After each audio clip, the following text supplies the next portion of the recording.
뭐 이런 형국이지만 함께 교제하게 돼서 기쁘게 생각하고 또 반갑게 맞이해 주셔서 감사드립니다. 같이 기도하고요. 시작하겠습니다. 하나님 감사합니다. 저희들을 구원해 주시고 또 지금까지 이 아름다운 주님의 몸된 교회 가운데 저희들 거할 수 있는 은혜와 늘 주님의 말씀을 따라 살 수 있는 귀한 기회들을 주시고 또 몸된 교회가 세워지는 일과 이루어지는 영혼들이 구원받는 이 일에 동참케 저희를 인도해 가심을 감사를 드립니다. 그 훗날 저희들에게 주실 그 기업의 영광과 풍성을 위해서 저희들에게 나머지 삶을 허락하셨사오니 이 시대에 우리가 마땅히 주님의 뜻을 따라 열매를 맺어갈 수 있도록 늘 붙잡아 주시고 또 그 열매를 위해서 우리가 나아가야 될 방향을 교훈해 주시고 그렇게 행할 수 있도록 인도를 간절히 부탁을 드립니다. 이 시간에도 각 사람에게 필요한 위로와 또 말씀이 되게 도와주시고 인도해 주시옵소서. 또 여러 가지 형편으로 함께하지 못하는 분들, 또 마음에 시험이 든 분들, 행여나 육체의 건강치 못함으로 함께하지 못하는 분들, 여러 가지 환경으로 함께하지 못하는 분들에게도 주님의 은혜와 또 다음에 함께 만날 수 있는 마음과 환경을 인도해 주시기를 간절히 부탁을 드립니다. 이 시간에 시종을 주님께서 도와주시고 인도해 주시옵소서. 예수님의 이름으로 간절히 기도드렸습니다. 아멘. 네. 오늘은 마태복음 9장에 혈루증 여인 잘 아실 텐데 많이 배우신 말씀이고 마태복음 9장 18절을 보겠습니다. 또 많이 들으셨던 말씀을 가지고요. 또 되새겨보고 또 제가 배웠던 말씀을 가지고 또 함께 상고해 보겠습니다.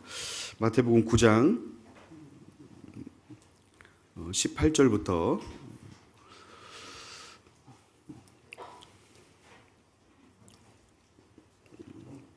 마스크를 쓰시고 읽으면 힘드시니까 마음으로만 읽으시고 제가 읽겠습니다.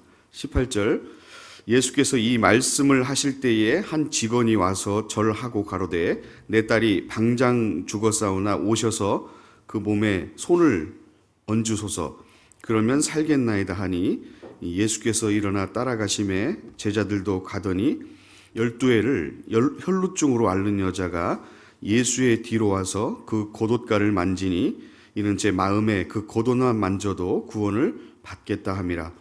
예수께서 돌이켜 그를 보시며 가라사대 따라 안심하라 내 믿음이 너를 구원하였다 하시니 여자가 그 시로 구원을 받으니라. 네, 여기를 붙잡아 두시고요. 마가복음 5장에도 이 혈루증 여인에 대한 말씀이 나오는데요. 마가복음 5장 25절을 보겠습니다.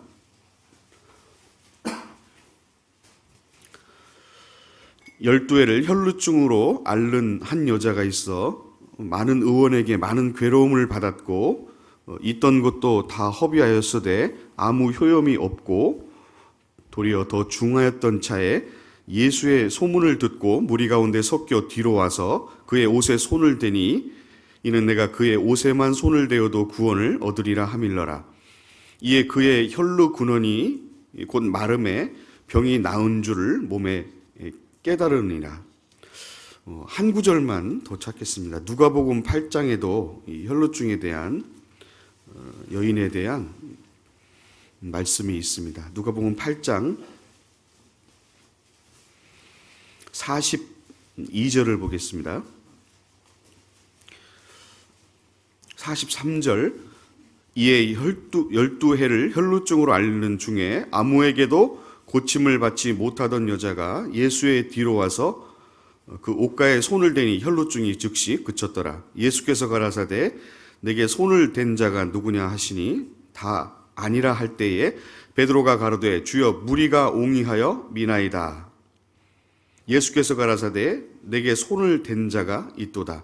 이는 내게서 능력이 나간 줄 알미로라 하신대, 여자가 스스로 숨기지 못할 줄을 알고 떨며 나와 엎드려 그 손댄 연고와 곧 나은 것을 모든 사람 앞에서 고하니, 예수께서 이르시되 딸아, 내 믿음이 너를 구원하였으니 평안히 가라 하시더라. 네, 여기까지 읽었습니다. 그 12의 이 혈루증을 앓는 여인이 있었습니다. 많은 의원에게 찾아갔지만은 많은 괴로움을 받았고, 또 있던 재물들도 다 이제 허비했고, 또 그러한 깊은 절망 가운데서 병에 아무 효염이 없을 때, 그리고 더 중하게 되었습니다. 그러니까 희망이 없고 또 소망이 없는, 어떤 기대도 없을 때에, 그때 이제 예수님의 소문을 듣고 이제 쫓아와서 그 무리를 비집고 들어가서 예수님의 옷자락을 만지름으로 인해 가지고 고침을 받고 또 구원을 이제 받았습니다. 여기 이제 우리가 읽은 본문 중심으로 몇 가지를 좀 생각해 보려고 하는데, 고통은 주님께로 이끄는 수단이 될 수 있다라는 것을 우리에게 이제 교훈을 해주고 계십니다. 그리고 많은 의원을 거쳤지만은 차도가 없었고 도리어 더 중해졌습니다. 우리가 사도행전 4장 12절 말씀에서 다른 이로서는 구원을 얻을 수 없나니 천하 인간에게 구원을 얻을 만한 다른 이름을 주신 일이 없음이니라 라는 말씀처럼, 다른 이로서는 구원을 얻을 수 없다라는 것을 이 말씀을 통해서 이제 보여주고 있습니다. 그리고 더 중하게 됐죠. 죽어가고 있는 상태를 느꼈을 겁니다. 우리가 생활 가운데 잘못된 생각이 들어오게 되면은 더욱 악화된 삶이 될 수가 있다는 것을 교훈해주고 있습니다. 그리고 행여나 잘못된 교리라든지 사상이라든지 그런 것들이 들어오게 되면은 더 악화된 삶이 될 수 있다. 그리고 더 나아가서 잘못된 종교를 맞이하게 되면 정말 더더욱 악한 삶이 될 수 있다라는 것을 이 말씀을 통해서 교훈을 받을 수가 있습니다. 그리고 있던 것도 허비했다고 돼 있는데, 많은 의원을 만났지만은 고침을 받지 못했고, 또 이 여인은 생존을 중시 여긴 겁니다. 중시. 우리가 지금 생존을 중시 여기기 때문에 마스크를 썼지요. 예. 자기 그 상태를 느끼고 있었고, 또 그렇기 때문에 그리스도께 나아왔고, 회개와 신앙으로서 이제 구원이 됩니다. 그리고 옷에만 손을 대어도 구원을 얻겠다 함이라. 자, 이 믿음으로 실제 되니까 나았잖아요. 그러니까 마치 그 많은 증거를 보지 않아도 믿음으로 고칠 수 있다는 말과 유사한데, 그리고 결국은 병이 나은 줄을 깨달았습니다. 병이 나은 줄 깨달으니라. 그러니까 회개와 신앙으로 구원된 자는 자기 스스로가 알 수 있고, 또 고백하게 예수님은 했습니다. 당시에 이때 상황이 그 회당장 야이로의 딸이 죽어가고 있었습니다. 그 회당장 야이로의 딸이 죽어가고 있자 사람을 보내서 예수님을 불러서 고침을 받고자 했고, 또 이 예수님과 그 많은 무리들이 회당장 야이로가 누워 있는 그 집으로 행차하고 있던 가운데 있었던 일입니다. 그리고 많은 무리가 함께 이동하고 있었던 중에 이 혈루증 걸린 한 여인이 그 무리를 비집고 들어와서 만진 겁니다. 그러니까 사실은 급박한 상황이죠. 회당장 야이로의 딸이 죽어가고 있는 그런 상황에서 들어온 것이기 때문에 어쩌면 끼어들기죠. 끼어들기 한 겁니다. 그런데 그 행차 중에서 너무나 그 급박한 상황인데 그 행차를 멈추시고 예수님은 베드로는 사람들이 옹이한다, 많아서 밀쳐서 그러한 상황이 되었다라고 얘기했지만 예수님은 내게서 능력이 나갔고 그 옷자락에 손을 댄 자가 있다라고 분명히 말씀하시고 그 행차를 세우신 겁니다. 그리고 그 여인을 통해서 고백을 하도록 공개적으로 시인하도록 이렇게 하셨는데 그 고백에 대한 중요성에 대해서 설명을 해주고 있는 겁니다. 우리가 어떻게 구원을 받았는지, 그리고 우리가 어떻게 영혼의 고침을 받았는지에 대한 고백들이 있는데 주님은 그러한 고백들을 듣기를 많이 원하셨죠. 베드로가 예수님을 부인했을 때, 그리고 예수님은 그대로 부활한 이신 이후에 베드로에게 앞에 나타났죠. 그리고 그 고백을 듣기를 원했습니다. 네가 나를 사랑하느냐? 3번이나 내가 나를 사랑하느냐라는 그 고백. 그 내가 나를 사랑하느냐라는 말 속에는 그동안에 예수님이 해오셨던, 행차하셨던 일들과 역사했던 일들, 그리고 그것들이 풀어져서, 그리고 그 제자들뿐만 아니라 이 죽음과 그 이후의 부활의 세계라는 것이 있고, 또 실제 그 모든 일들이 성취됐다는, 그리고 이후에 있을 모든 일까지를 들은 제자들은 예수님이 십자가에 못 박혔을 때 다 흩어졌지만은 예수님은 그들 앞에 나타나셨고 또 베드로 앞에 나타나셔서 그 고백을 듣기를 원하셨습니다. 그 간증의 중요성, 그리고 우리가 어떻게 고침을 받았는지 그 고백을 듣기를 원하시는 그 주님의 마음을 이 혈루증 여인을 통해서도 우리가 교훈을 받을 수 있습니다. 그리고 이제 건강하게 되어서 자기 문제에 급급하던 이 여인이 타인을 도와줄 수 있는 그러한 이제 여인이 되었습니다. 그러니까 주님께로 다른 사람을 인도할 수 있는 여인이 되었다고 해도 과언이 아닐 겁니다. 그래서 이 옷자락을 통한 교훈, 그리고 옷자락의 신앙에 대해서 오늘 좀 상고를 해보려고 합니다. 마태복음 9장을 다시 보시면은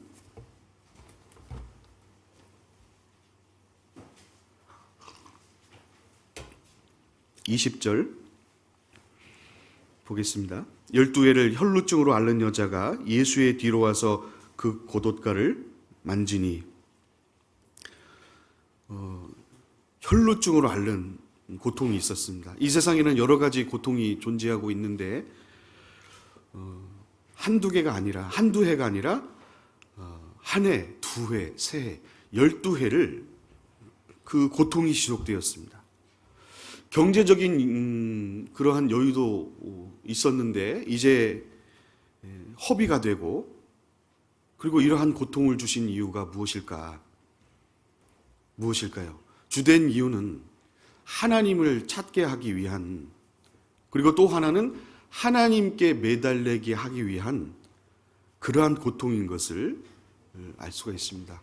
그러니까 구원받는데 고통을 허락하신 겁니다.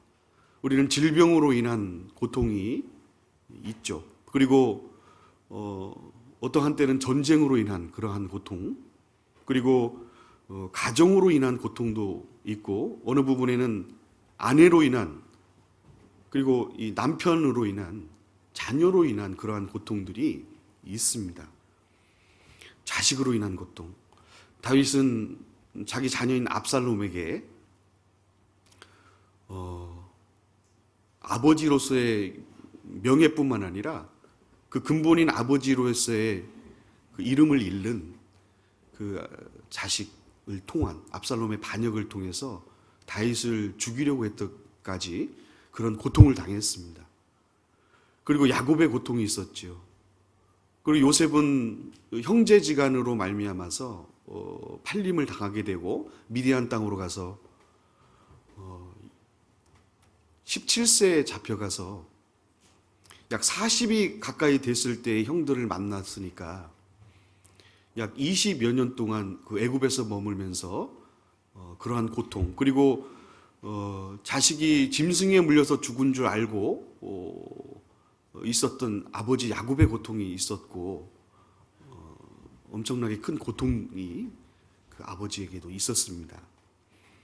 우리는 살아가면서 이웃과의 관계 속에서도 고통이 있고, 또 여러 관계 속에서, 또 학구나 사회적인 관계 속에서 많은 고통들이 있습니다. 이 고통받는 여인의 이름이 나와 있지가 않습니다. 그러니까 고통은 그만큼 이름을 감출 만큼 크다는 것을 우리에게 교훈을 해주고 있는 것 같습니다. 그리고 율법에 의하면 당시 이 부정한 혈루증은 부정한 것인데 여자가 앉은 자리도 부정했고, 그리고 만진 모든 것이 율법에 보면은 부정했습니다. 거기다가 점차적으로 이 몸이 점점 약해지고 있었고, 지금 살고 있는 것이 아니라 죽어가고 있다는 것을 느끼고 있었던 겁니다. 그러한 최악의 상황에 있을 때에 그리스도를 만나고 구원을 받게 됐습니다. 어쩌면 우리가 겪고 있는 이러한 환경들은 하나님이 사람을 사랑하시는 그 환경을 섭리하시는 하나님의 귀한 섭리일 수 있다라고 우리는 믿을 수 있습니다. 이 죽음으로 다가가던 그 여인이 결국 예수님을 찾았고 결국은 치유가 되었습니다. 예언하신 대로 이루어지는 프로비던스의 역사가 지금 우리 눈에 선명하게 나타나고 있습니다. 처음부터 고한 말씀대로 역사를 위해서, 그리고 인간에 대한 섭리를 하기 위한 고통이 들어왔습니다. 이 창세기 3장에 보면 하나님께서는 한 여자에게 말씀하셨죠. 여자에게 이르시되 내가 내게 잉태하는 고통을 더하게 하리니 내가 수고하고 자식을 낳을 것이며. 그러니까 아담의 범죄 이후에 이 인간 세계에는 죄로 인한 고통이 들어왔고, 하나님은 그 죄로 인한 고통을 사람을 통해서 회개시키고 그 구원하신 방법 중에 하나로 이 고통을 사용하시는 것을 알 수가 있습니다. 그러니까 인생을 괴롭게 하셔서 깨닫게 하시는 부분들이 많은 것을 알 수가 있습니다. 세상은 어떻습니까? 잘 사는 세상으로 만들려고 하는데, 잘 사는 세상으로 만들면 만들수록 어떻습니까? 구원받는데 어렵지 않습니까? 호주는 점점 개인주의가 심화되기 때문에 교회당이 텅텅 비어 있다는 거예요. 그러니까 먹고 살 만한 그러한 세계로 만드는 것이 좋은 거냐? 꼭 그렇지 않다는 것을 말씀해 주고 있습니다. 노아 홍수 때도 아시는 것처럼 사람들이 먹고 살기에 좋으니까 먹고 살고 시집가고 장가가고 살만하니까 하나님 우리를 떠나소서 그렇게 얘기를 하잖아요. 고통이 들어온 겁니다. 욥기 5장을 한번 보겠습니다. 우리가 너무 익숙하고 잘 아는 말씀인데 욥기 5장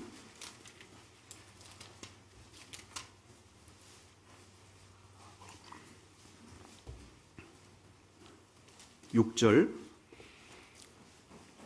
7절을 제가 읽겠습니다. 재앙은 티끌에서 일어나는 것이 아니요 고난은 흙에서 나는 것이 아니라 인생은 고난을 위하여 났나니 불티가 위로 나름 같으니라. 인생은 실로 고난을 위해 났다고 해도 과언이 아니죠. 그러니까 인생은 장작불을 태울 때 보면은 그 올라가는 튀어오르는 불꽃같이 그렇게 고통스럽게 있다가 불띠같이 튀면서 죄가 되어서 사라져버리는 그런 인생이다. 정말 이 세상에서 신비한 것이 고통이라고 할 수가 있습니다. 그러니까 참 고통이라는 것이 인생에서 너무 중요한데 그 고통을 누가 허락하셨느냐? 하나님이 전도서 7장에 보면은 때를 따라서 주시는 것들이 있죠. 형통한 날에는 기뻐하고 공고한 날에는 생각하라. 하나님이 이 두 가지를 병행하사 사람으로 능히 장래일을 알지 못하게 하셨느니라 라는 말씀처럼 때를 따라 고통을 주시는데 인간의 몸에는 통증이라는 것이 있고 또 우리 뇌는 고통을 느끼도록 그렇게 지어진 겁니다. 그렇다면 고통을 느끼지 못하는 것이 복이냐? 아닙니다. 과거에는 여러분 아시는 것처럼 클로로롬이라고 그 마취제를 발명하기 전에는 수술을 할 때 이 수족을 절단할 때도 어떻습니까? 마취제 없이 수술해야 되는 그러한 고통들을 참아야 됐습니다. 그러니까 고통을 만드신 분이 하나님이시라는 것을 우리는 기억을 해야 될 겁니다. 여러분 아시는 한센병에 걸린 분들을 보면 소원이 뭐냐면 고통을 느끼기를 원한다는 겁니다. 그러니까 고통을 느끼지 못하기 때문에 몸이 계속 망가지는 거거든요. 그래서 그 나병 환자를 고치기 위해서 평생을 바친 미국의 폴 브렌트라는 사람이 있었는데 그 평생을 바쳤다 그래요. 그런데 그 사람이 이제 은퇴를 하고 사람들이 그에게 이제 질문을 한 겁니다. 그들에게 주고 싶은 마지막 선물이 있다면 무엇을 주고 싶습니까? 그것은 아픔입니다. 그렇게 얘기를 했다 그래요. 그러니까 초기에는 이제 걸리게 되면 감각이 나머지는 살아있다가 점점 부위에 통증이 오지 않는다는 겁니다. 심지어 상처를 입어도 감각이 없기 때문에 치료하려고 시도를 하지도 않는다는 거예요. 고통이 없기 때문에. 결국 신체 일부분을 절단해야 되는 그러한 심각한 단계까지 가게 되는 겁니다. 그러니까 아픔을 느끼지 않는 것 자체가 큰 마음의 고통과 사실은 큰 상처가 되는 겁니다. 잘라버려야 되는 그러한 병이 우리가 한센병으로 불리는 바로 그 나병입니다. 그러니까 아픔이라는 것은 우리 삶을 일깨우는 자명종이다. 그렇게 얘기했습니다.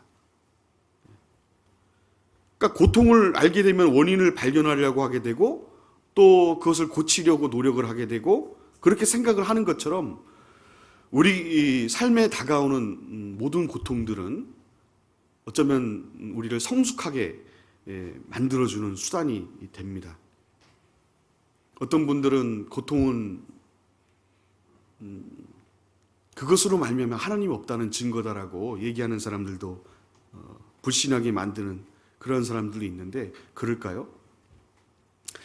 버트란트 러셀이라는 사람이 나는 왜 기독교인인가라는 그런 책에서요. 그러니까 전능하신 하나님이 고통을 고쳐줘야 되는데 그런데 여전히 모순된 고통이 존재하기 때문에 하나님은 없다라고 그렇게 주장을 합니다. 과연 그럴까요, 여러분? 고통이 존재하는 것 자체가 하나님이 없다는 거다. 여러분 그럴까요? 사실은 고통이 존재하는 것이 하나님이 계시다는 증거가 되는 겁니다. 왜냐하면 큰 악을 범하면 범할수록 양심의 가책을 더 느끼게 되고 더 누르게 돼 있죠. 아픔을 느끼게 돼 있습니다. 큰 악이 더 큰 고통을 부르는 것은 고통을 만드신 하나님이 계시다는 증거가 아니겠습니까? 다만 더 의로워 보이는 사람들이 더 큰 고통받는 일이 있기 때문에 오히려 그렇지 않은 사람들이 더 고통을 억울함을 당하고 그런 모순적인 현상들 때문에 하나님을 부인하는 경우가 있는 거죠. 그러나 조금 더 깊이 생각을 해보면은 넓게 생각을 해보면은 큰 스케일로 생각을 해보면은 그것이 하나님의 존재를 더 입증하는 것이 되고 그 아픔과 고통이 하나님 앞에 오게 하는 그러한 은혜라는 것을 알 수가 있습니다. 왜냐하면 대체적으로 사람이 고통 속에서 그 고통을 받을 때에 하나님의 구원의 역사가 나타나는 것을 성경은 말씀하고 있습니다. 우리가 출애굽기를 보면은 출애굽기 2장을 보겠습니다. 이스라엘 백성들이 아주 오랫동안 학대와 고통을 받은 역사가 있습니다. 출애굽기 2장 23절.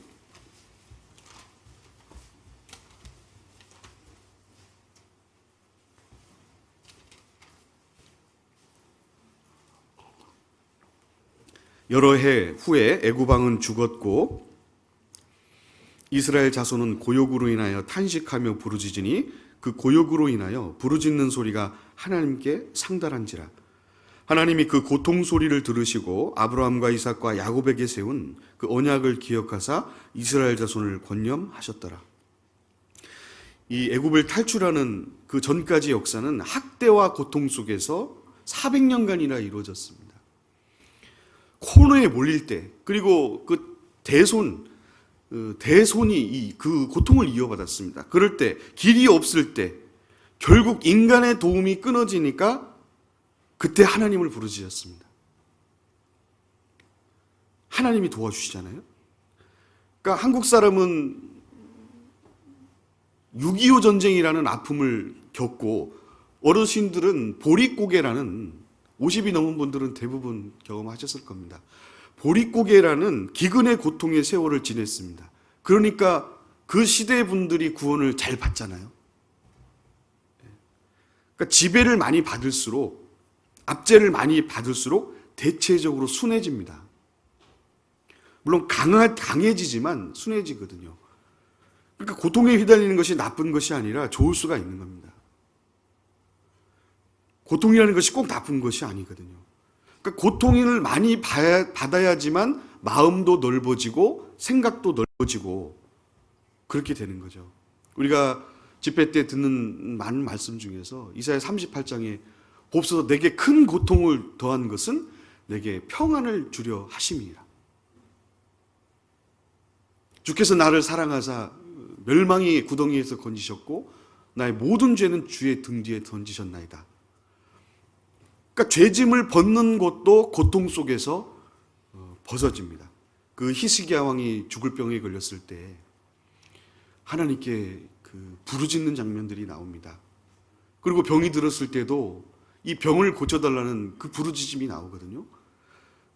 그 고통 중에서 복음의 진리를 깨닫습니다. 이스라엘 바벨론 포로의 70년 생활 속에서 그들은 고통을 겪었습니다. 그리고 그 구속의 고통에서 결국은 구원의 역사라는 것을 그들이 체험을 하게 됩니다. 그리고 그것은 그들이 근심 중이었다라고 반복해서 말씀을 하고 있습니다. 시편 107편을 보겠습니다.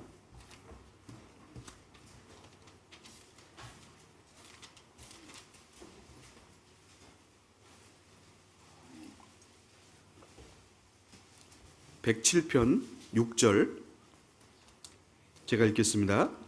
구약성경 881페이지. 이에 저희가 그 근심 중에 여호와께 부르짖음에 고통에서 건지시고. 13절을 보겠습니다. 이에 저희가 그 근심 중에 여호와께서 부르짖음에 그 고통에서 구원하시되. 그리고 19절. 이에 저희가 그 근심 중에서 여호와께 부르짖음에 그 고통에서 구원하시되. 28절입니다. 이에 저희가 그 근심 중에 여호와께 부르짖음에 그 고통에서 인도하여 내시고. 이 근심 중에라는 말이 계속 반복되어 나오는데 이 근심들이 하나님을 찾는 계기가 되고 부르짖는 계기가 됐습니다. 그리고 그 고통은 구원의 통로가 되는 중요한 역할을 하게 됐습니다. 주께서 인생에게 고생하게 하시며 근심하게 하심이 본심이 아니시로다. 예레미야가 3장 33절 말씀을 통해서 인간에게 주시는 고통은 본심이 아니시로다. 우리에게 이러한 상황 속에서 우리를 통해서 부르짖게 하시는 하나님의 마음이 이 시대에도 담겨 있습니다. 이러한 시대적 상황에서 이뤄진 영혼들을 불쌍히 여기시고 또 사람들을 불쌍히 여기시는 그 하나님의 마음이 담겨 있습니다. 그리고 그 하나님의 마음의 역사가 나타나기 위해서 그 부르짖음의 고통을 듣기를 원하시는 하나님의 마음이 있습니다. 그래서 신학자 본 호퍼라는 사람이 미국에서 편하게 살 수가 있었는데 1945년에 제2차 세계대전이 있었습니다. 근데 조국에서 조국애를 발휘하기 위해서 독일로 건너가게 되는데 거기서 반나치 활동을 펼치다가 1945년에 수용소에 이제 갇히게 되고 처형되게 되는 그러한 운명을 맞이하게 됐습니다. 옥중에서 그런 말을 남겼다 그래요. 제가 적어왔는데, 명령에 따라 고통받는 것은 자의로 고통받는 것보다 쉽다. 그러니까 여럿이 함께 고통받는 것은 혼자 고통받는 것보다 쉽다. 그리고 육체적으로 고통받는 것은 정신적으로 고통받는 것보다도 쉽다. 그런데 예수님은 그 자의로 혼자서 그 육체와 정신의 고통을 모두 선택했다. 그 보네퍼가 그 감옥에서 1945년 4월 8일 날 천형을 당할 때 그 같이 수감돼 있던 그 동료들이 있었을 거 아닙니까? 근데 그 두 간수가 감옥 문을 열려고 다가오고 있었습니다. 그리고 문을 두드렸죠. 그동안 같이 지냈던 그 동료들이 눈물바다가 되고 보네퍼를 보면서 눈물을 흘렸습니다. 근데 이 보네퍼가 한치의 요동함도 없이 자리를 일어나서 빙그레 웃으면서 하는 얘기가, 기뻐해 주십시오. 오늘은 내 새로운 날의 시작입니다라고 말했다고 합니다. 왜? 이것을 벗고 천국에 들어가는 날이기 때문에. 이 혈루증 여인이 주님 앞에 어떻게 오게 되었을까? 고통입니다. 아마 이러한 계기를 통해서 하나님은 어느 누군가에게 고통을 주고, 그리고 그 그리스도 앞에 오게 하는 하나님의 정말 아름다운 섭리인 것을 우리가 믿을 수 있습니다. 한두 해가 아니라, 지금 새해가 아니라 누군가 고통받고 있는 사람들이 있고, 이 12해 동안이나 한 해에 여러분 10명만 찾아가도 120명 아니겠습니까? 아무도 못 고쳤는데 어떻습니까? 우리 시대는 많은 스승들이 있는 그러한 시대가 되었고 인생의 문제를 풀지 못하지 않습니까? 사람들은 디모데후서 4장에 있는 말씀처럼 마지막 때는 귀가 가렵고, 또 사람들이 바른 교훈을 받지 않고 그 귀가 가렵기 때문에 사욕을 쫓을 스승들을 많이 두고, 또 그 귀를 진리에서 돌이켜서 허탄한 이야기를 쫓으리라는 말씀처럼 이 시대는 자기의 선생 그리고 스승들이 많은데 의원이 있는 것처럼 어떻습니까? 논리가 많고 또 여러 교리가 많고 또 종교가 많이 있지 않습니까? 지금 매스컴에서 나오고 있는 그런 종교들, 그러니까 주님이 유일한 구원자이심을 보여주고 있습니다. 그러니까 많은 의원들의 손을 거쳤지만은 차도가 없고 도리어 중해졌습니다. 그러니까 다른 이로서는 구원을 얻을 수 없다라는 것을 보여주는 거죠. 이 세상에는 영혼의 의원이라고 하는 그런 단체들이 너무나 많이 있습니다. 그러나 그런 논리가, 그런 교리가, 모든 그러한 종교가 인생에게 무엇을 주고 있나? 참으로 죄의 문제를 해결해 주고 있는가? 철학이, 언론이, 정치가 변화시키지 못하잖아요. 그러한 세상의 그 많은 그러한 유행들과 그러한 쾌락들, 영혼의 만족을 주지 못하는 겁니다. 많은 철학과 사상과 논리들을 이야기하지만은 변화시키지 못하죠. 전도서 6장을 보겠습니다.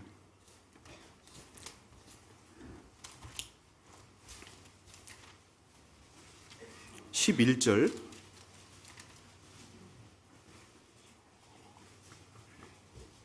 헛된 것을 더하게 하는 많은 일이 있나니 사람에게 무엇이 유익하랴.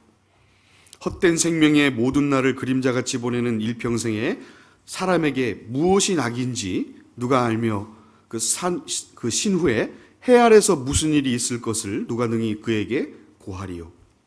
그러니까 헛된 것을 더하게 하는 많은 일들이 있다. 언론을 말하는데 무엇이 유익하랴. 진정한 낙을 누가 알랴. 사람들은 죽음 뒤에 무슨 일이 있는지 내세를 모르지 않습니까? 그러니까 여러 가지 활동을 하지만은 인생 문제가 해결이 안 되는 거잖아요. 이 고통을 허락하시는 분이 하나님입니다. 그래서 이 마가복음 5장에 우리가 같이 보았던 말씀에 아까 읽었던 그 26절에 보면은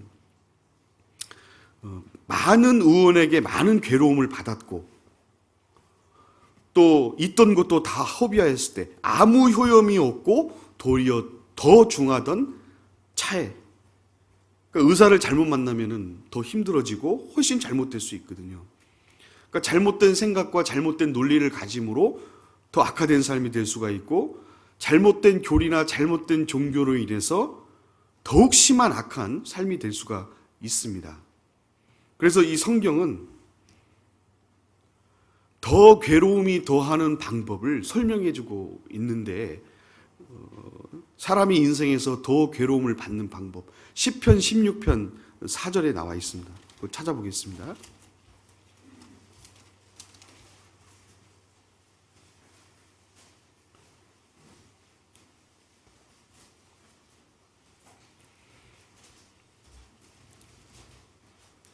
다른 신에게 예물을 드리는 자는 괴로움이 어떻게 될 거라고요? 더할 것이라. 나는 저희가 드리는 피해 전제를 드리지 아니하며 내 입술로도 그 이름도 부르지 아니하리로다. 그러니까 이스라엘 백성들이 몰래 다른 신에게 예물을 드리는 자가 있다. 그겁니다. 그 사람은 괴로움, 슬픔이 증가될 거다. 그러니까 하나님의 백성이라고 말을 하면서 뒤에서 다른 신을 섬기면 괴로움이 증가될 거다. 신약시대 골로새서 3장에 보면은 이 탐심은 우상 숭배니라 이렇게 말씀을 했습니다. 그러니까 하나님보다 더 관심 두는 것이 우상인데 우리 시대는 그것이 우상이죠. 하나님보다 더 많은 시간을 내고 하나님보다 더 관심을 두는 것을 이 시대의 우상이라고 신약시대에 말씀하고 있습니다. 자, 그런 것이 괴로움이 더할 것이라 라고 우리에게 교훈을 주십니다. 과거 이스라엘 백성들 중에 바리새인과 서기관들은 다른 것을 찾는데, 그러니까 그 바리새인과 서기관에게 엮이지 않으면은 일반적인 거잖아요. 엮이지 않으면 좋을 뻔했는데, 그런데 도덕적인 것과 신앙적인 것을 엮여서 죄가 증거돼서 더 큰 것을 받을 수 있었습니다. 그래서 더 지옥 자식 배나 만드는도다. 오히려 율법의 강조성을 띠는 바람에 사람들을 배나 더 지옥 자식으로 만드는 그런 일들이 지금 시대에도 일어나고 있지 않습니까? 만약에 그리스도인이 생물학 선생님이 되었다 그러면 진화론을 가르쳐야 될까요? 안 가르쳐야 될까요? 아, 잘 모르시는구나. 생물학 선생님은 교과서를 가르치지 않습니까? 진화론을 가르칩니다, 실제. 가르쳐야 되잖아요. 그 선택을 했기 때문에. 만약에 철학 교수가 된다. 그러면 철학을 가르쳐야 될까요? 가르치지 않아야 될까요? 가르쳐야 되겠죠. 철학 교수니까. 자, 그리스도인이 그러한 경우가 된다면 너무나 위험할 수 있는 겁니다. 그러니까 복 있는 사람은 죄인의 길에 서지 아니하며 오만한 자리에 앉지 아니하고 큰일 날 뻔했잖아요. 그러니까 여호와의 증인을 믿고 있는 한 할머니가 그리고 제가 상담한 서울대 다니는 두 친구가 꼭 같이 다니더라고요. 상담을 했는데 어릴 때부터 부모 밑에서 그 교리를 받은 겁니다. 그 사상을. 그 할머니도 마찬가지고요. 그런데 그 교리와 사상이 박혀 있기 때문에 착하긴 한데 구원을 받을 수가 없잖아요. 그래서 더 중해지기도 하고, 이 혈루증 여인이 마가복음 5장에 있는 것도 다 허비하였을 때, 그리고 아무 효험이 없고, 이 여인이 그리스도께 직접 오지 않고 많은 곳으로 딴 곳으로 헤매고 다녔습니다. 그리고 재물과 정력들을 많이 허비를 한 거죠. 마찬가지로 사람들이 지금도 정말 성경의 주님 앞으로 주님께로 직접 나오지 않고 자꾸 다른 길을 찾다가 그 우회하는 길을 택함으로 인해서 인생을 허비하고 재물을 허비합니다.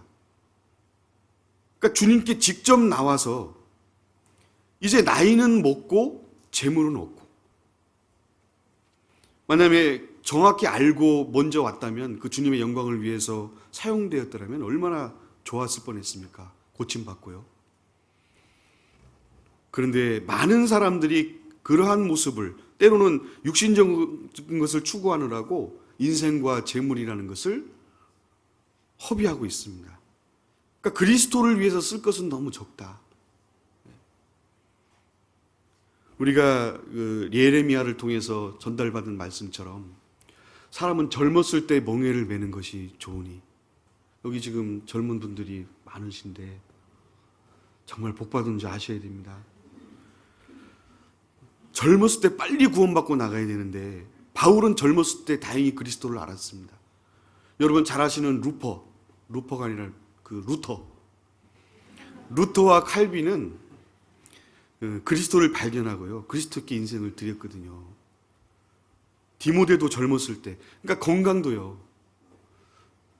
나이가 드시면 많이 아프시잖아요. 강서에도 오래되신 분들이 많아서 신앙이 이제 연륜도 계시고 많이 이제 투자하신 분들 때문에, 그런 이유 때문에 몸이 상한 분들도 실제 있습니다. 교회를 위해서. 그러니까 건강도 재물도 잘 관리해서 좋은 곳에 잘 투자가 돼야 되지 않겠습니까? 더 젊었을 때. 새벽 이슬 같은 주의 청년들이 주께 나오는도다. 그 젊었을 때 인생을 투자하는 것을 얼마나 귀히 보실까요? 그 젊었을 때 뵈던 분이 벌써 이제 제가 20대 때 본 분이 벌써 이제 환갑이 돼 가신다고 하더라고요. 여쭤봤더니.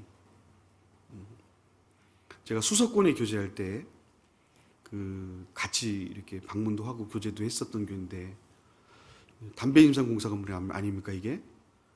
예, 그때 처음 시작할 때 이렇게 했던 분들, 그때 이제 덜 아는 분들이 있는데 나이가 많이 드셨더라고요. 벌써. 예. 그러니까 젊었을 때 어떤 사람들은요, 그 자기 운명을 해결한다고 다른 종교에서 자기의 재물을 드리는 그런 사람들도 많이 있습니다. 그 모모 진리회라는 그런 단체에서는 조상을 위해 많은 돈을 바치도록 프로그램이 되어 있습니다. 예. 그러니까 하나님은 값없이 구원을 준비해 놨잖아요. 예. 그래서 모든 것이 내 것인데 우리는 빼앗긴다고 생각하지 마라. 하나님은 주시려는 분이죠. 다 허비한 후에, 그리고 결국은 이 그리스도께로 나오게 됩니다. 마태복음 9장 20절을 다시 보겠습니다.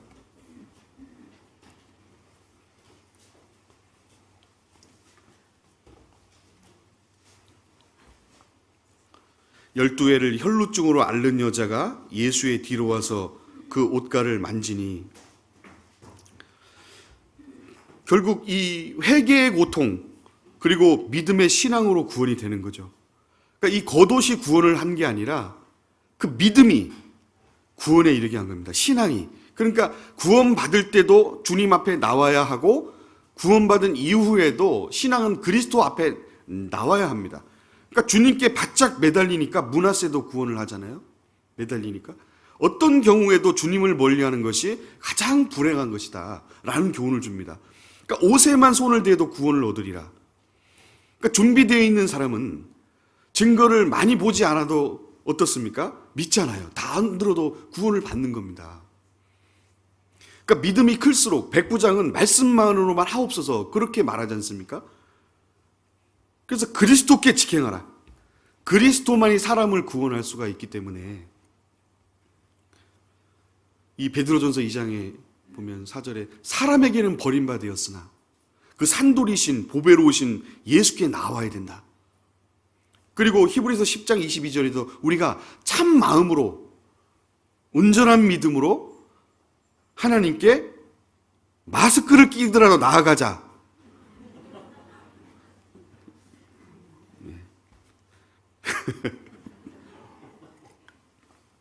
모든 걸 그리스도로 중심으로 생각을 해야 될 겁니다. 우리가 지구가 태양을 쫓아다니잖아요.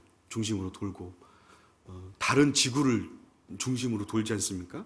우리의 모든 삶이 그리스도를 중심으로 하는 삶. 그리고 그렇게 할 때 우리가 그리스도의 빛을 더 많이 받게 되고 주님께 영광을 돌리는 그 삶을 반드시 살 수가 있게 되는 것을 교훈받습니다. 옷에만 손을 대어도 구원을 얻으리라. 믿음이 클수록 더 작은 증거로도 믿을 수가 있다. 그렇죠. 그 중풍병 든 하인이 백부장의 믿음으로 구원을 받지 않습니까? 이 병 고침을 받지 않습니까? 병이 나은 줄 깨달으리라 이렇게 말씀을 했습니다. 이 12의 혈루증 걸린 여인이 네 믿음이 구원했다 이렇게 말씀하시면서 그 병이 나은 줄을 깨달았습니다. 그러니까 회개와 신앙으로 구원된 사람은 자기가 알 수가 있죠. 로마서 10장에 말씀한 대로 사람이 마음으로 믿어 의에 이르고 입으로 시인하여 구원에 이르느니라. 그러니까 자기가 마음으로 믿은 것을 입으로 시인할 수 있다고 돼 있죠. 죽어봐야 되는 게 아니죠. 우리가 천국 믿음도 마찬가지입니다. 이 복음이 이미 너희에게 이름에 너희가 듣고 참으로 그 은혜를 깨달은 날부터 그 첫날이라고 돼 있죠. 첫날부터 이제까지 복음 안에서 교제함을 인하리라. 그러니까 빌립보에서 말하는 첫날은 우리가 아는 것처럼 교회를 나가고 신앙을 하겠다고 마음먹은 날이 아니라 주님의 그 구원의 복음, 예수님의 흘리신 그 십자가의 보혈의 의미와 그 영원한 속죄의 의미를 정확히 알고 은혜를 깨달은 날, 그 날을 가리키는 거죠. 그 날, 첫날, 구원받은 그날, 그것을 깨달을 수가 있는 거죠. 이 혈루증 걸린 여인은 자기가 낳은 것을 깨달았습니다. 그리고 예수님은 그 고백을 듣기를 원했고 고백했습니다. 이 여인이 공개적으로 고침 받은 것을 예수님은 시인하게 하셨습니다. 우리가 전도할 때 내가 살아온 인생을 고백하고 시인하는 것이 아주 좋은 방법이기도 합니다. 내가 과거에 그런 사람이었지만 그런 고통 중에서 그 그리스도가 나를 어떻게 살리셨는지를 잘 시인하는 것이, 그것을 공개적으로 시인하게 했던 예수님입니다. 사람들의 외면, 그리고 그러한 눈빛이 있었지만은 그리스도를 통해 고침을 받은 것을 부끄러워해서는 안 된다는 것을 우리에게 교훈을 주고 있습니다. 그것을 당당히 시인하기를 원하셨거든요. 공적으로 믿는 것을 고백하는 것이 필요한 겁니다. 그러한 외적 간증으로 나타내는 것이 반드시 필요하다는 것을 우리에게 교훈을 주십니다. 그러한 아픈 상처와 괴로움 중에서도 나를 구원하기 위해서 인도해 주신, 나를 고치신 그 주님을 나는 믿는 고로 말하노라. 그 고린도 후서 4장 13절에 기록한 바 내가 믿는 고로 말하였다 함과 같으니라. 우리는 그 믿음의 마음을 가졌으니 우리는 믿는 고로 또한 말하노라. 우리가 말할 때가 반드시 또 있을 겁니다. 그래서 자기 문제가 해결이 되면 다른 사람을 도울 수가 있는 겁니다. 우리는 노래에서도 어디선가 들려오는 그 하나님과 그리스도의 이야기, 그 주님 이야기, 그분이라면 그의 옷자락이라도 그것이 마지막 소망이다 라는 노래처럼 이 옷자락을 통한 교훈이 있습니다. 이는 제 마음의 그 겉옷만 만져도 구원을 받겠다 함이라. 많은 사람들이 우리의 고백을 듣기 원하고 그러한 마음이 요동되기를 원하고 있습니다. 마태복음 14장을 보겠습니다.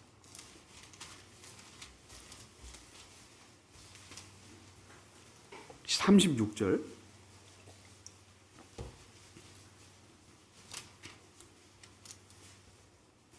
다만 예수의 옷가에라도 손을 대게 하시기를 간구하니 손을 대는 자는 어떻게 됐습니까? 다 나음을 얻으니라.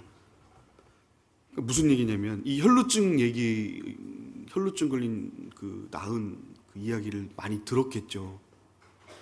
사람들이 들었겠죠.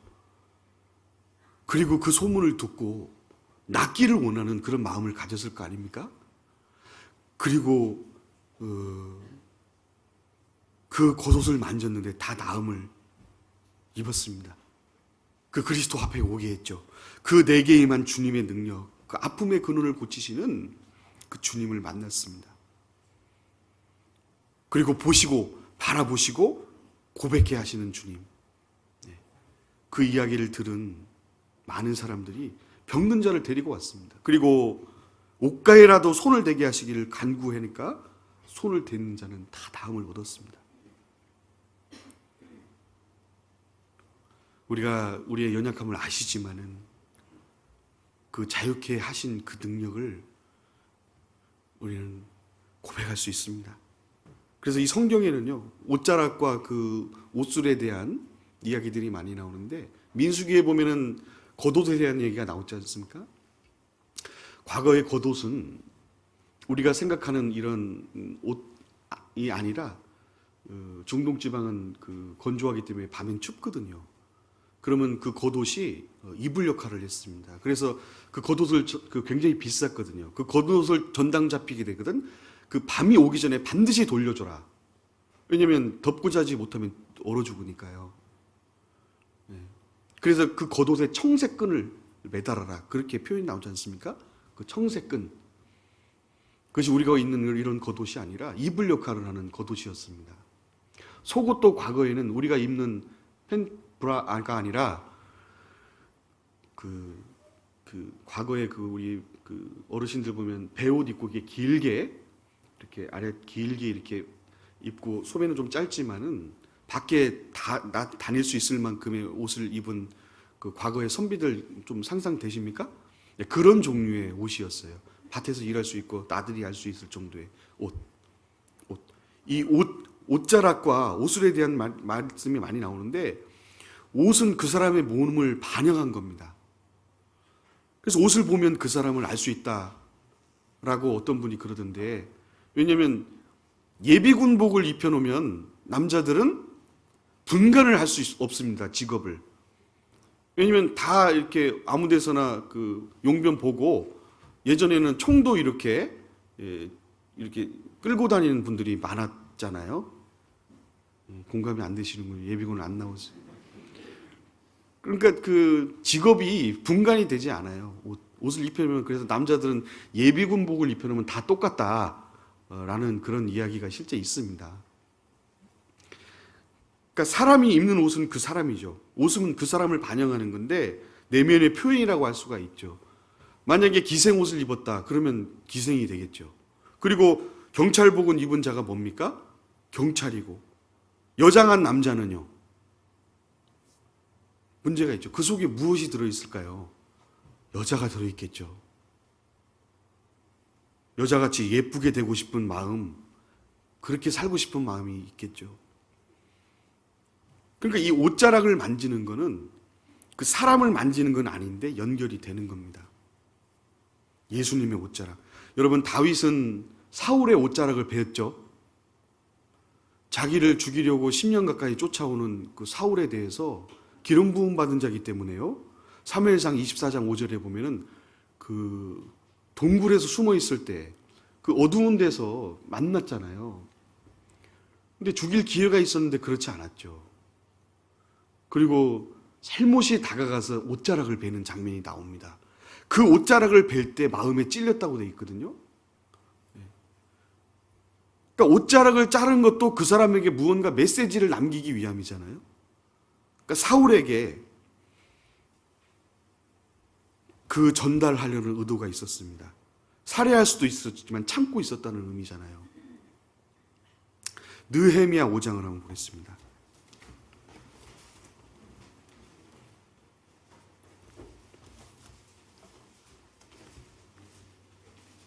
에스라 다음에 느헤미야가 있습니다. 역대상하, 역대하, 느헤미야, 에스라, 느헤미야 5장을 보겠습니다. 5장 13절. 내가 733페이지입니다. 구약성경.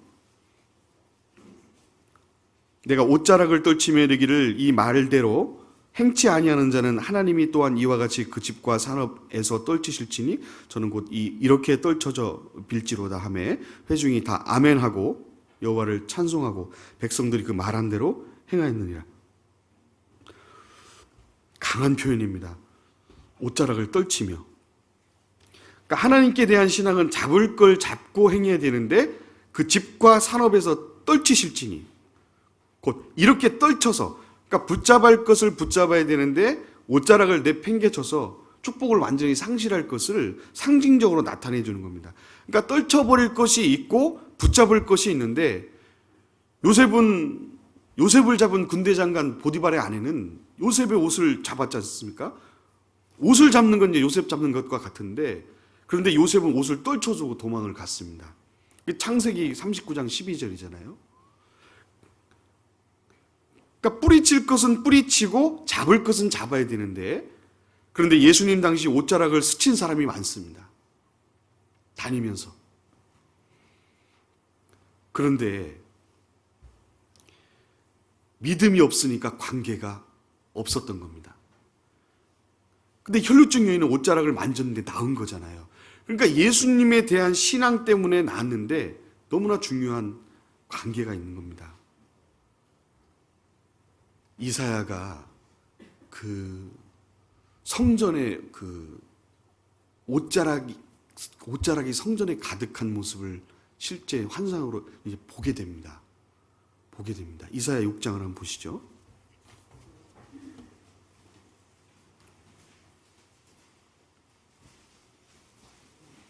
(972페이지입니다) 구약성경 6장 1절.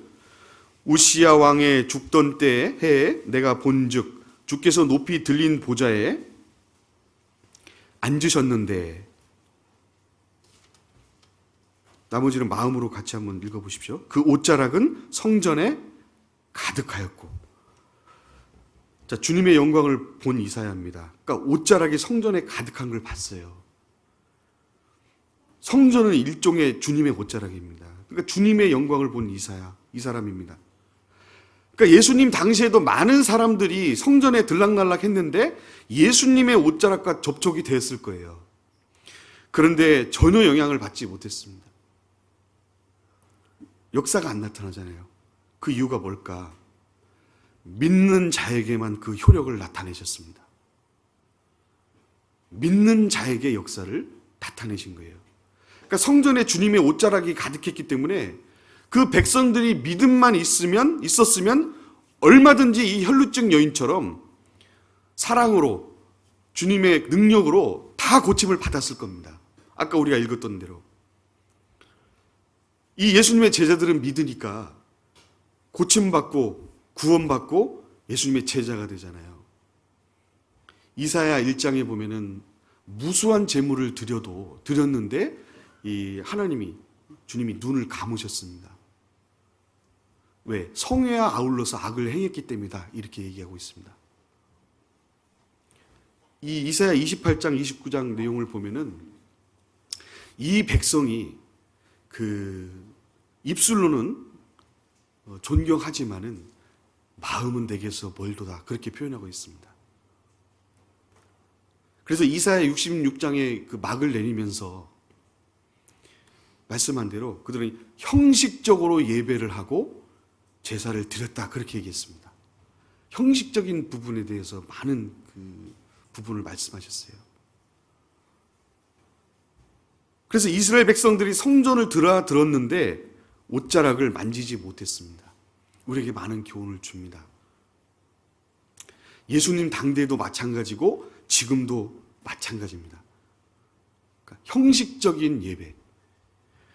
그러니까 우리는 24시간의 예배를 주님이 요구하시고 24시간이 하나님께 드려지는 예배를 로마서 12장에 산 제사로 표현하셨습니다. 이것이 하나님께 드려지는, 사용되어지는 제사, 예배.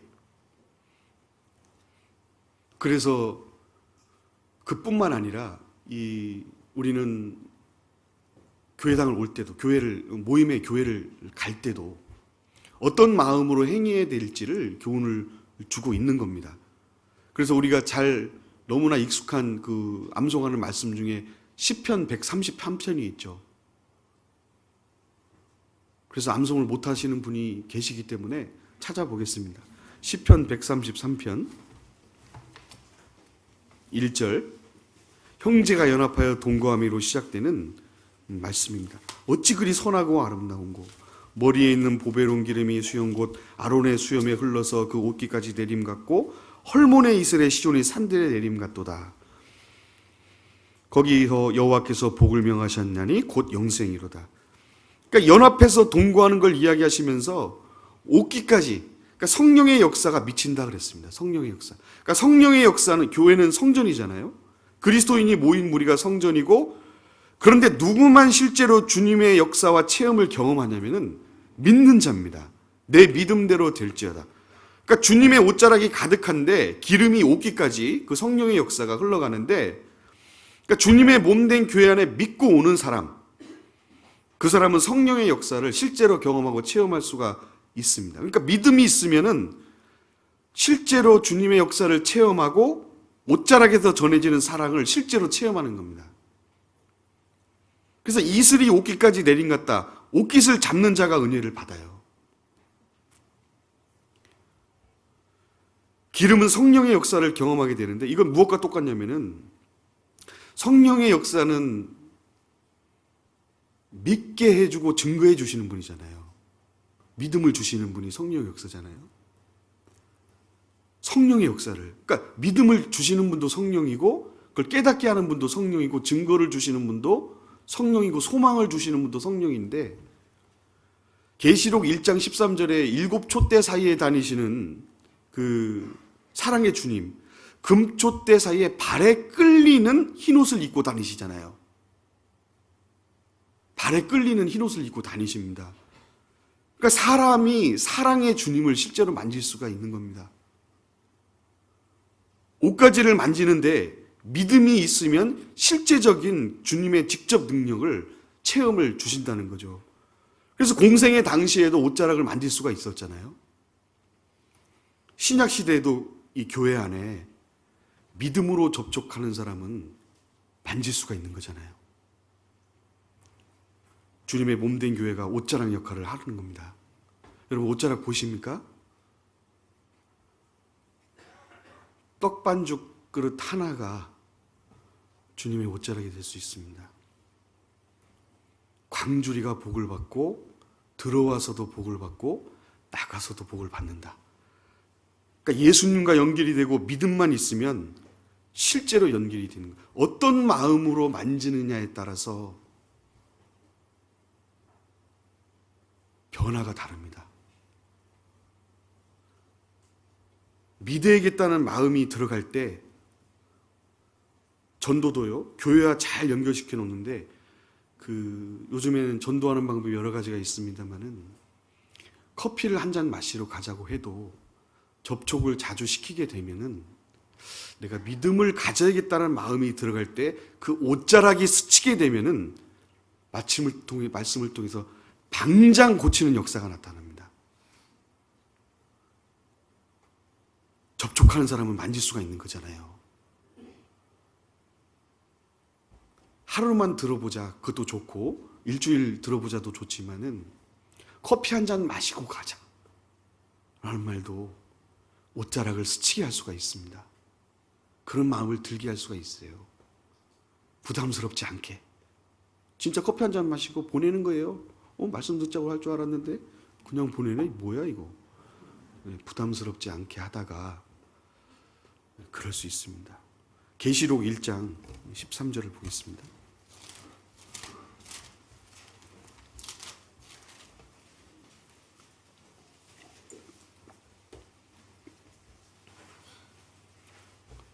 촛대 사이에 1장 13절입니다. 인자 같은 이가 발에 끌리는 옷을 입고 가슴에 금띠를 띠고 그 머리와 털에 희기가 흰 양털 같고 눈 같으며 그의 눈은 불꽃 같고. 그 다음에 계시록 2장 1절을 보시면 중간에 오른손에 7뼈를 붙잡고 7금 촛대 사이에 다니시는 이가 가라사대. 자, 우리가 읽은 말씀대로 촛대 사이에 인자 같은 이가 발에 끌리는 옷을 입고 다니시잖아요.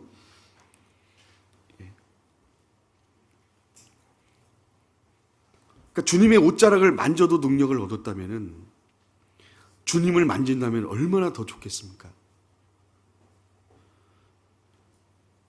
그래서 우리가 누가복음 6장 19절에 온 무리가 예수를 만지려고 힘쓰느니 그 이야기를 듣고 많은 사람이 나왔는데 이 능력이 예수께로 나와서 모든 사람을 낫게 함이니라. 누가복음 6장 19절에 말씀했습니다. 그러니까 교회 가운데 나타나 있는 그 주님의 능력, 그리고 그 흔적들을 잡으려고 힘쓰면은 실제로 경험하게 됩니다. 그래서 데살로니가전서 1장 3절에 그 믿음의 수고와 믿음의 역사와 그 사랑의 수고가 결국 경험하게 되는 겁니다. 우리가 어떤 마음으로 빗자루를 하나 드느냐에 따라서 실제 내가 경험하는 주님은 다릅니다. 실제 변화는 내가 달라져요. 어떤 마음으로 임하느냐에 따라서 내 변화가 실제 달라집니다. 믿음을 가지고 행하는 사람은 마음이 달라집니다. 그래서 소망의 인내를 우리 하나님 앞에서 쉬지 않고 기억하게 함이니, 그 소망의 인내를 가지고 믿음을 가지고 붙들고 있는 그 사람은 실제로 많은 변화를 실제로 체험하고 주님의 많은 능력을 경험하게 되는 것입니다. 그 옷자락이 우리 가운데 역사하고 있습니다. 우리는 그 옷자락을 볼 수 있는 눈을 가져야 됩니다. 다 아시겠지만 이 강서 교회가 생길 때 이것이 우리 건물이 되리라고는 누구도 얘기하지 않았고 누구도 상상하지 않았습니다. 한 층 빌려서 사용할 때 그때가 기억이 됩니다. 근데 누군가 그 옷자락을 붙들고 믿음을 가진 사람들이 있었거든요. 그 사람들의 능력입니다. 그리고 그것이 시너지로 인한 주님의 능력을 발휘한 겁니다. 그것이 여러분입니다. 이 엘리야가 불말을 타고 승천할 때에 겉옷을 떨어뜨렸습니다. 그 내용 아시죠? 그 겉옷을 누가 붙잡았냐면 엘리사가 그 겉옷을 붙잡았습니다. 열왕기하 2장 8절을 한번 보시죠.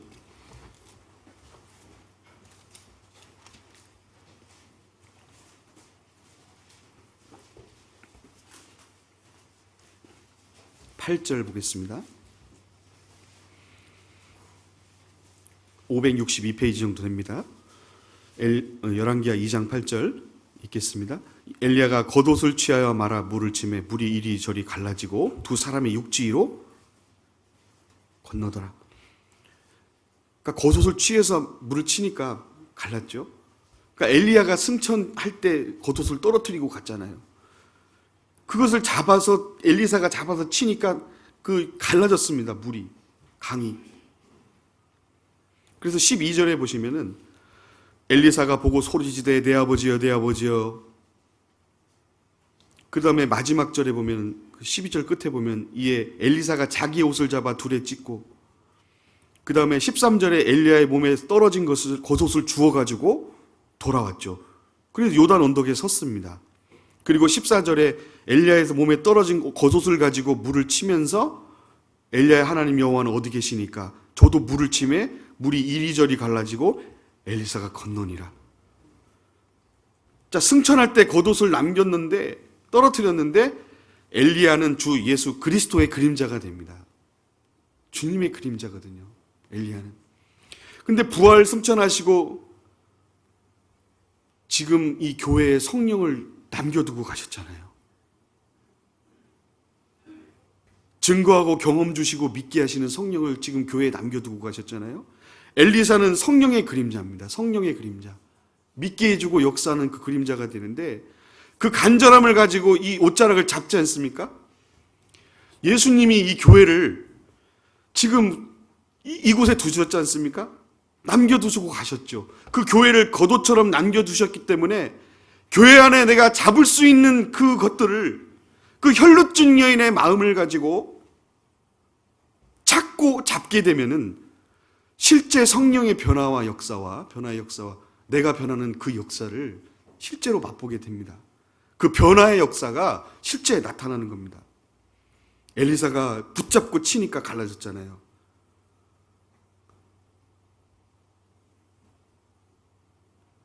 우리도 들어올 때 내가 들어와도 복을 받고 나가도 복을 받는데 내 마음이 어떤 마음으로 들어와서 무엇을 붙잡느냐에 따라서 내 마음이 갈라지고 내 마음이 넓어지고 실제 내가 변합니다. 교회 가운데 접촉되는 모든 것들을 붙잡게 되면은 실제로 치유되고 간절한 혈루증 여인의 옷자락을 잡는 심정으로 붙잡게 되면 치유되고 내가 고침을 받고 변화되고 바뀌게 됨을 교훈받습니다. 내가 누구 때문에 이러한 신앙생활을 하느냐? 주님이 주신 사랑을 붙잡고 그리고 그 소망을 붙잡고 임할 때 실제로 나에게 겪게 되는 그러한 사회적 교회적 일들은 그것은 묻힐 겁니다. 문제가 되지 않을 거예요. 예수님이 승천하실 때 우리에게 이 성령의 교회를 남겨두셨습니다. 이 교회를 통해서 능력을 해냅니다. 그리고 붙잡게 되면은 반드시 물을 가르시게 되는 겁니다. 에베소서 3장 20절을 보겠습니다.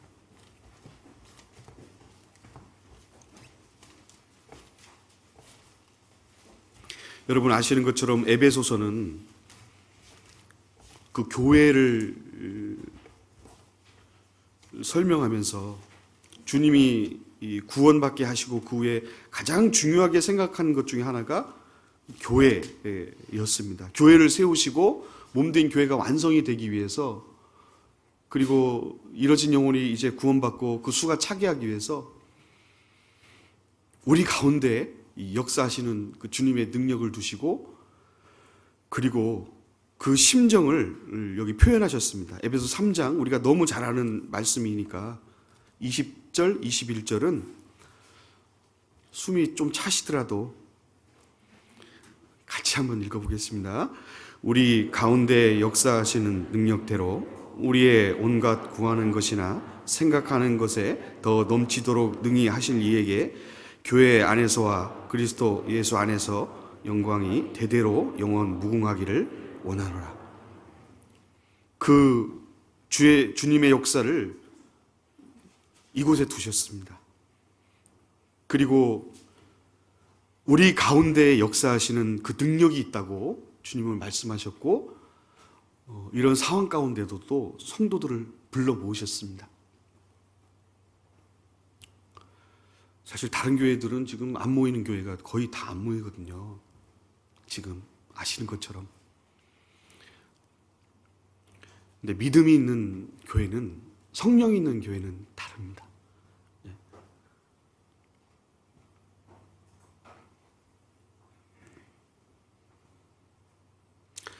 몸된 교회를 섬기고 어떻게 붙잡고 임하느냐에 따라서 역사하십니다. 변화하게 됩니다. 우리는 지체고 우리 가운데 있는 역사를 믿고 그 옷자락을 잡는 심정으로 또 성도들의 옷자락을 통해서 역사를 나타내실 겁니다. 우리는 붙잡을 걸 붙잡고 있고 또 주님은 머리로 계시고 또 교회 가운데 주님의 그 옷이 존재하고 있기 때문에 우리는 믿고 있고 또 믿어야 하고 때가 되면은 성령의 능력이 반드시 우리를 통해서 나타나게 하실 겁니다. 오래전부터 날 누르는 내 안에 깊은 절망이 있었지만은 주님은 아무 희망도 없던 내게 그리고 어떤 기대도 없던 내게 그리스도의 복음이라는 그 사랑으로 우리를 불러주셨습니다. 사람들이 외면할지라도 또 날 바라보는 눈빛이 비록 비참할지라도 우리는 이 복음을 붙들고 이 교회 가운데 주님의 옷자락을 붙들고 주님 오시는 날까지 그렇게 임해야겠다는 마음을 가지게 됩니다. 같이 기도하겠습니다. 하나님, 오늘도 감사드립니다. 성도들을 불러 모아주시고 이 귀한 교회를 세우신 교회 가운데 인도해 주시고 더 큰 역사를 위해서 섭리해 가심을 믿고 감사를 드립니다.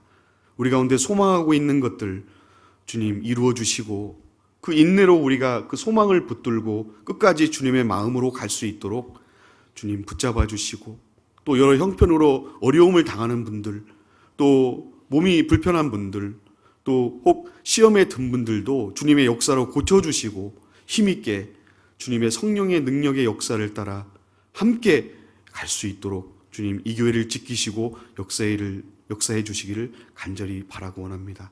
모든 것을 감사드리며 예수님의 이름으로 기도드렸습니다. 아멘. 예.